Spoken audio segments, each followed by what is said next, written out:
recording, and let's talk about Final Fantasy VI.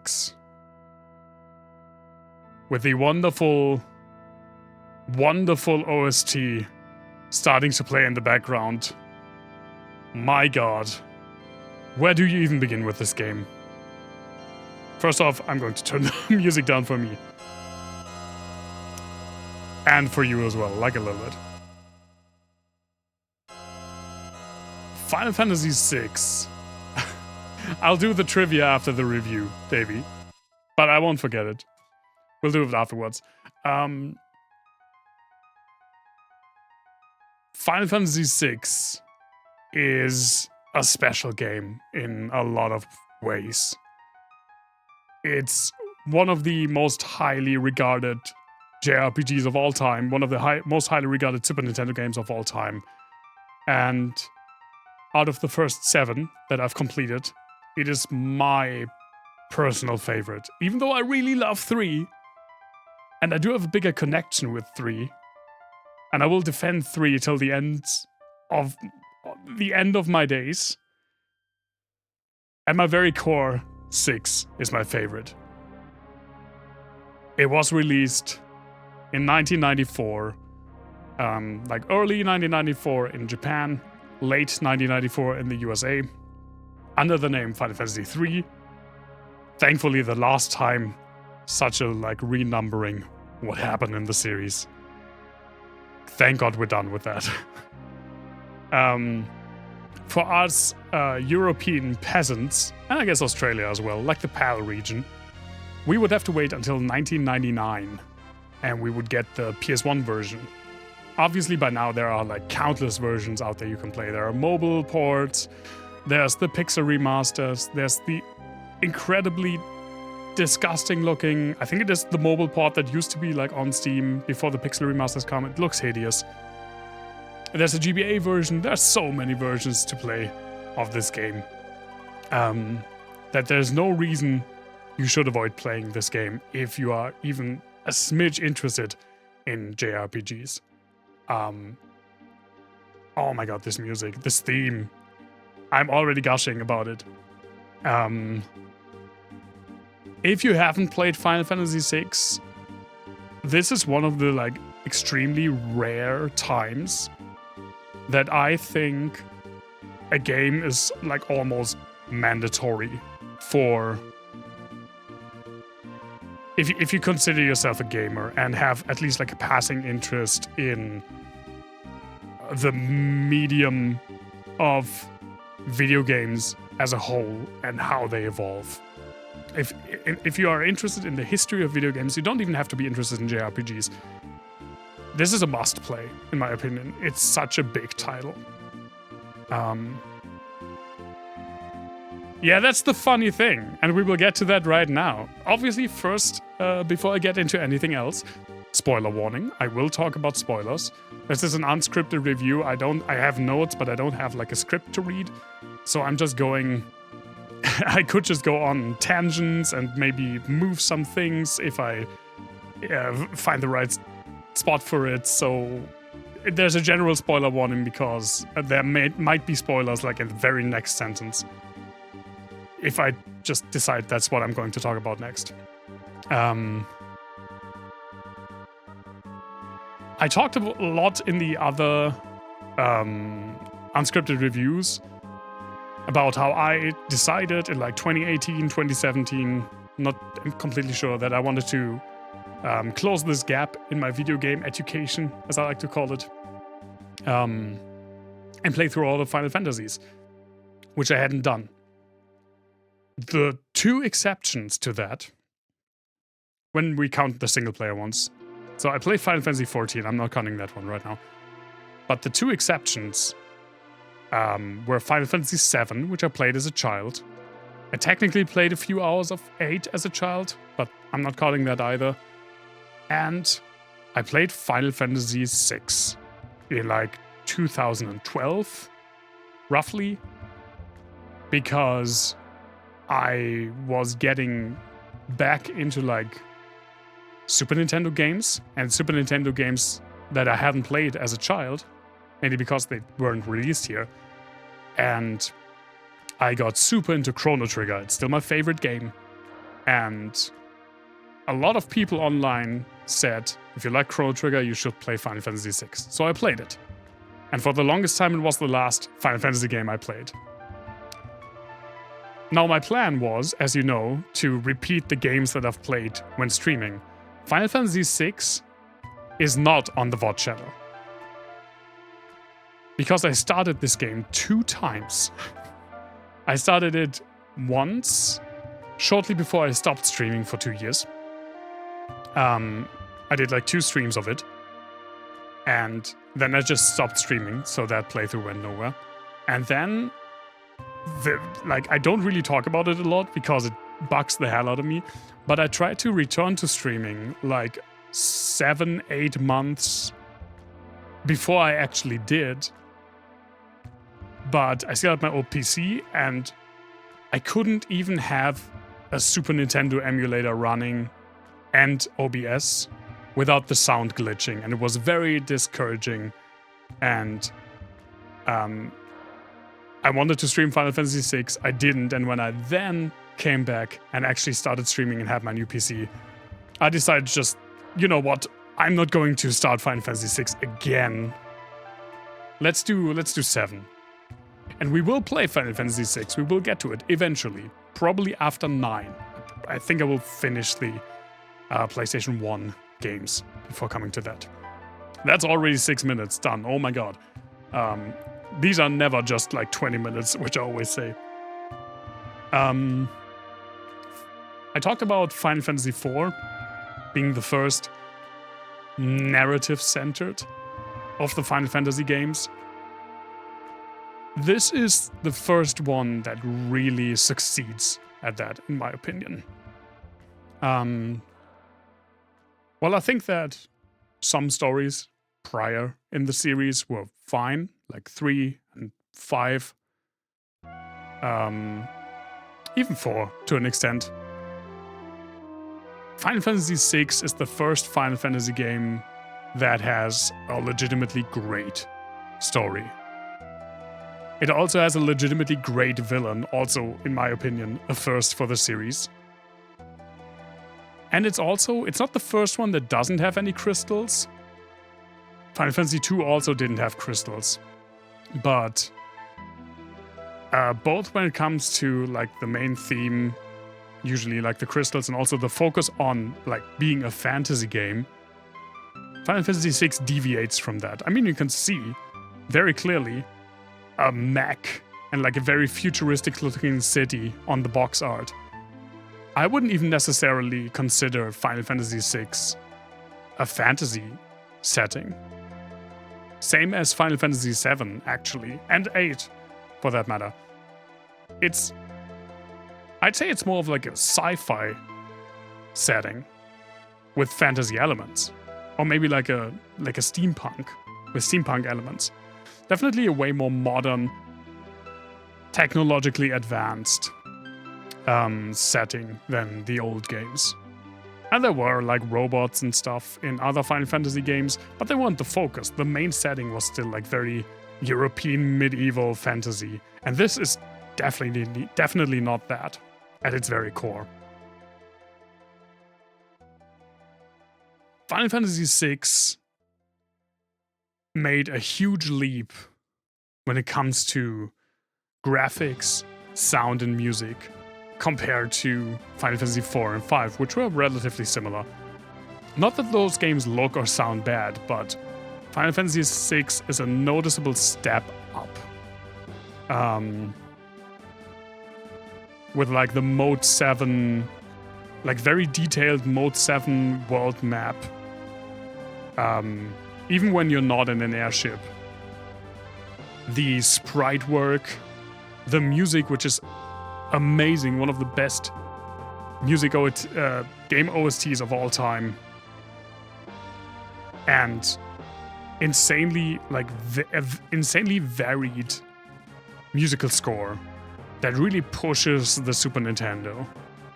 This was 1 year before Chrono Trigger, and you can see that that's where the leap was. like from Final Fantasy V to 6, and then Chrono Trigger builds on that, I feel like, from the technical perspective. This is also the first game. It's something that not a lot of people notice, I think, but it does make a difference. This is the first Final Fantasy game where there's no distinction between overworld sprite and in-combat sprite. In the older games, there were like smaller, less detailed sprites for the overworld and bigger, more detailed sprites of the characters in combat. You can actually kind of see it on my pixel ban, who's like based on Galuf from Final Fantasy V. Like, where's my finger? There. This is based on the overworld sprite, and it's not that detailed, and this one here is based on the in-fight sprite, and the face is more detailed, it's bigger, the hair is like, there's more going, it's just a bigger pixel count, so it's more detailed. We did kind of regress on that in Final Fantasy VII. Obviously, it's not sprites, it's 3D models. But the like overworld models, the out-of-combat models and the in-combat models in Final Fantasy VII were also vastly different. And now with 8, we are back to them being the same again, which is less immersion breaking. And Final Fantasy VI was the one that started it. Yeah, such a fantastic looking game. A way more muted color palette for the most part compared to the earlier games, which really like had a, especially Final Fantasy V had very vibrant colors most of the time. Final Fantasy VI is more muted, more muddy, but not less detailed. Like, it fits the world. It's more of a despairing feeling that gets across through the like visual design and the color palette, which I like. As you can see in like when you visit the Empire, everything is like very gray and gray, a lot of steel, a lot of like industry and smoke, and even the like general overworld, it's way more brown and dark green and not like the very jumping off the screen bright green and bright bright green and bright blue. That's hard to say. Final Fantasy VI also introduces a new... Well, not introduced, because it's the only game that uses it. Uses a new... Blight Grew. Uses a new system of, like, character customization, which is the Esper system. The Esper system is somewhat complicated and requires a lot of micromanagement. Not as much as the junction system from 8, but still, basically you get Espers, which is this game's versions of summons. And they get attached to a character. You can put them, they're like equipable items that you put on a character. And when that character gets XP with that Esper equipped, you have a chance to learn spells, and you get certain bonuses leveling up with that Esper equipped. And the kind of spells that you get depend on the Esper that you get, as well as the like level up bonuses. Which is a cool way to customize the character, and it's also really cool that the spells, the character actually learns the spells from the Espers, so once you put the Esper item off a character, the character still knows the spells. So you can, they are not joined with the item themselves. So in theory, if you have a lot of time, one character can learn every single spell in the game. The downside of the Esper system is that it's very micromanagement heavy. You really have to think about which character gets what Esper, what level up bonuses do I want certain characters to have, what spells do I want what character to have, once a character has learned all the spells from one Esper, it makes sense to remove the Esper, give it to someone else. It's kind of micromanagement heavy. And also kind of grind heavy. Not to the extent that like Final Fantasy V is, or God forbid 2. But still, if you want to get the most out of the Esper system, you need to put in some work. Which is fine. It's not my favorite system. I still think that like the job system in 5 and even 3 is just amazing. But I like the customization options that it gives you. A reason that this gameplay system is so micromanagement heavy is not only are there a lot of different Espers to equip, there are also 14 characters in this game. And we will get, like, not over all of them, but over some of them in just a bit. But this is also a big deal. 14 characters is the biggest cast by far that any Final Fantasy game so far has had. Like 4 had, I'd have to guess, but like 8? 9? Which was also a lot, but 14 is really a lot. 3 of those, to be fair, are optional characters that you don't have to have. That you don't have to recruit. This is the music of the antagonist, by the way. Again, first really great villain in the series. In my opinion, at least. Final Fantasy VI, we have to have all, I agree. Even though I don't use a lot of them, necessarily. But it's part of the thing, right? In Final Fantasy VII, I also got the 2 optional characters. Even though I didn't use, like, especially Yuffie at all. Final Fantasy VI is the first game in the series that, except for, like, some parts of the game where your party is mandated, especially in the beginning, and some parts later on, but most of the time, you can just freely put characters in and out of your party. Which is something that would return in Final Fantasy VII. And, I mean, we already also had some parts of that in Final Fantasy VIII. The other games, like 1, 2, 1, 3, and 5, with one exception, just had like a fixed party for the entire game. 2 had like switching guest characters, and 4, there were multiple characters, but who you had in your party was story dependent. You didn't have a say in it. In 6, from like a very early point on, you get to decide your party makeup, which is fun because there are a lot of characters and pretty much everyone has a favorite character. And the characters are amazing. Like, the story is where this game shines, and it's also because of the characters. Final Fantasy VI is pretty much one of the only like JRPGs in general, one of the only games or like RPGs in general that I know of that doesn't really have a singular main character. You could make an argument that Terra is the main character, or maybe Locke. But there are parts where those characters are missing for like long stretches of the game. Is Edgar a main character? Maybe. Is Celes a main character? I'd argue so. A lot of characters share like the main character slot. And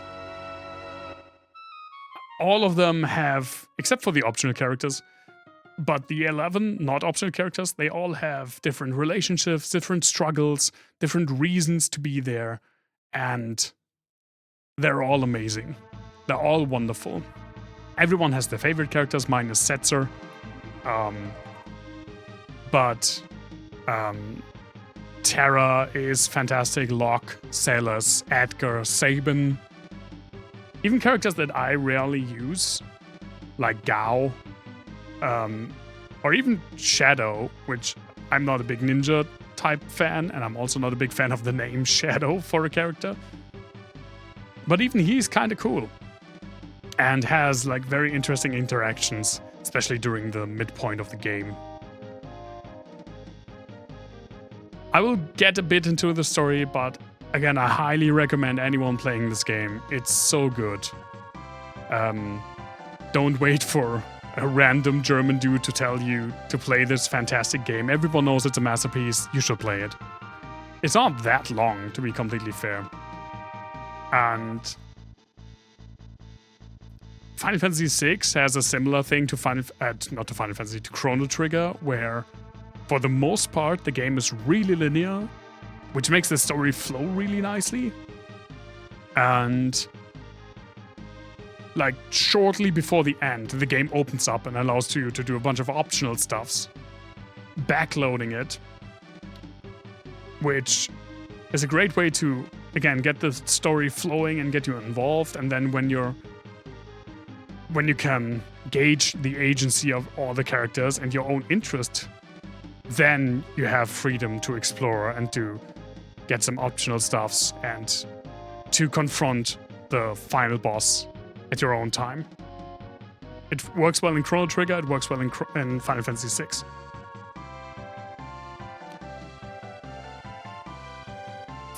The story of Final Fantasy VI, again, is an incredible strong suit. It starts with one of the best video game openings of all time, where, god damn it, I used the wrong finger again, where this girl in this mech is apparently like brainwashed, and with two soldiers called Wedge and Biggs, nice Star Wars callback. They're walking through a snowy area. It's kind of mysterious what they're doing there. And this very melancholy tune plays. It's a fantastic intro to the game. It eventually comes down to another Rebel versus Empire story, similar to 2. But it's just a great basis for the story. Basically, magic was gone from the world after a war thousands of years ago between humans and espers, which are beings of magic. And the Emperor of the Gestalt Empire wants to control magic and bring espers back into the world and control them to further his dominance over the planet and the other nations. He pretty much succeeds in that. He has a lot of powerful allies and generals. And Terra, which is, yes, this is the hand, this girl here. She is a magically adept human, which is very, very rare that humans can learn. Normally humans can't learn magic by themselves. But we later find out she can learn magic because she is actually half Esper. And Terra gets freed by the rebellion. A somewhat reluctant thief named Locke gets roped into all of it.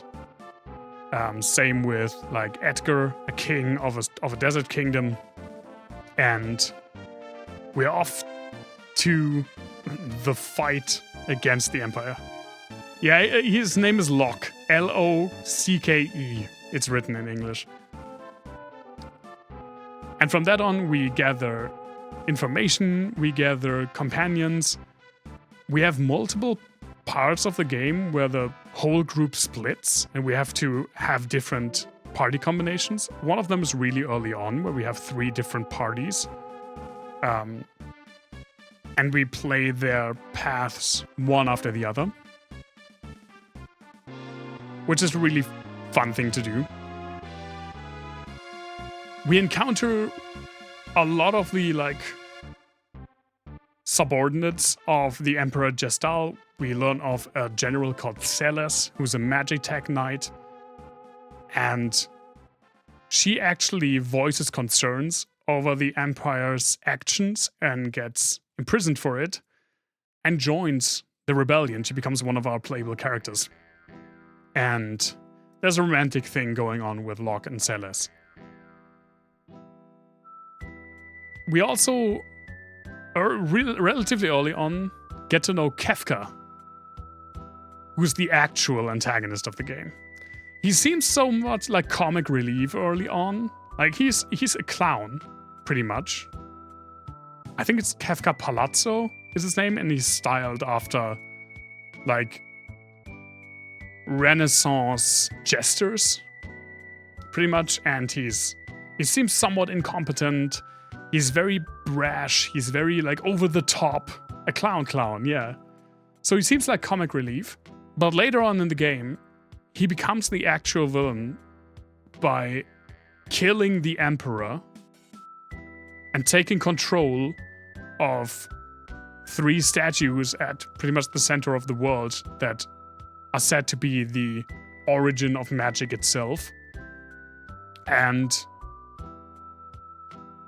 a trend, not necessarily a trend, but something that would continue to happen in, like, Final Fantasy games, to my understanding at least. Kafka wins, basically. And the world is transformed. After his image, all of our characters are scattered across the waves. And we have a long and really somewhat hard to watch and play through scene with Celes, where she is stranded on an island, where she can't do anything. No one is there except for, like, an old friend of hers, who eventually dies, and she's all alone, and you see the days pass by and she can't do anything. And she eventually throws herself off a cliff. She doesn't die. It's like the inciting incident for her to actually get off the island, because she gets, like, the current transports her away, if I recall correctly. It's been a while. There have been deaths in Final Fantasy games before. Some that don't hit at all, like every single one in Final Fantasy 2, or I'd argue Teller in 4. Some that have hit, mainly Galuf in Final Fantasy 5. But this is still on a different level. She tries to kill herself. And you have to play through it. And it does take its time, so you really feel the impact of her loneliness that leads to that decision. That takes guts for a game to do. Especially, like, 20 years ago, when generally, at least, the narrative structures of games were simpler than they are today. But you eventually escape off the island. That's fine, Davey. I can always understand someone leaving for cake. You eventually regroup with 2 more characters, Edgar and Setzer. And technically, these are the 3 only characters that you need to have in the, like, last third of the game, in the so-called World of Ruin. But then, pretty much your main, but optional, quest is to find and gather all of your companions that have gone missing after Kafka pretty much won. And again, Celes, Edgar, and Setzer, that's a really interesting combination, because most people, probably up to that point, even though it's more split, the main character role is more split in this game than in any other, even before this, but most people would have probably assumed Terra or Locke to be the main characters. Terra is the focus, especially early on, of the story. And Locke is the character that we pretty much spend the most time on, and it's the first character we actually really take control of after the intro. But in the last part of the game, they're optional. They don't even need to be there when you confront Kafka, which you will eventually do in a long-ass dungeon that you need to tackle from 3 paths, where you have to split your party until you eventually find the towering Kafka. It's like an insanely like long, yeah, like very Bruegel or Bosch inspired conglomerate of things. I can't even really describe it. Until eventually you reach the top where Kafka in his like angelic god form is the last obstacle for you to overcome. It's a fantastic like climax to the game. This game is fantastic and you should play it. I've said it multiple times now. Especially when you consider that this game predates a lot of other narrative-driven RPGs out there. And you can see the impact that this game has on the genre going forward. It's rightfully regarded by a lot of people to be a masterpiece and probably the best out of the series and one of the best RPGs and games of all time. There are a few things that I personally don't like as much about it. I don't particularly care about the Esper system. It's kind of cool, but it's also micromanagement heavy. And yeah, it's kind of dependent on when do you get what Esper. Some parts of the game are a bit annoying, but it's fine for the most part. I personally I like the idea of the last dungeon being tackled by like 3 different parties. But I'm someone that's very like focused usually on one party combination, because when I like characters, I want to have them in my party at all time, which means I neglect the other characters, which definitely bit my ass the first 2 times I played through that game. Because I didn't level the other characters nearly enough. But it's also so rare to have a game with so many characters that all get their own side stories and motivations and characterizations. And a lot of them have story beats that really hit. Like even a character that I personally don't like as much, mainly gameplay-wise, like Cyan the Samurai. His story part really gets me. And it's also one of the like most iconic parts of the game because it's where you fight a train and Sabin, the like martial artist of the group, can actually like pick it up and do like a tombstone with it, a tombstone throw. It's amazing. The music is amazing, the graphics are amazing, the story is amazing.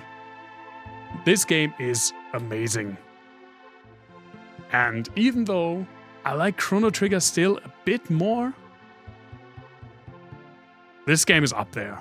It's fantastic. And even if you're not really interested in JRPGs, I feel like this is the one exception. I'd even recommend it maybe over Chrono Trigger, even though I like Chrono Trigger more and think it's the better game. Final Fantasy VI, I think, has a higher historic impact. And that's why I'd recommend it. So much for that. This has been like, yeah, half an hour again. Oh my god. I can never keep these to like 20 minutes. Even though I try, but I want to talk about them so much. But yeah, this has been an unscripted review for Final Fantasy VI. I hope you enjoyed. Unscripted reviews will return.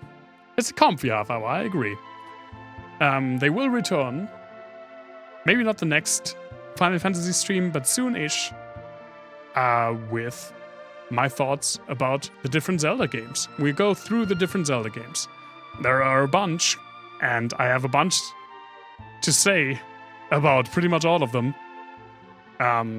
Except for the last 2, I haven't finished them yet, so I can't review them. But hey, we have like 14 other games to get through first. And we'll see how that goes.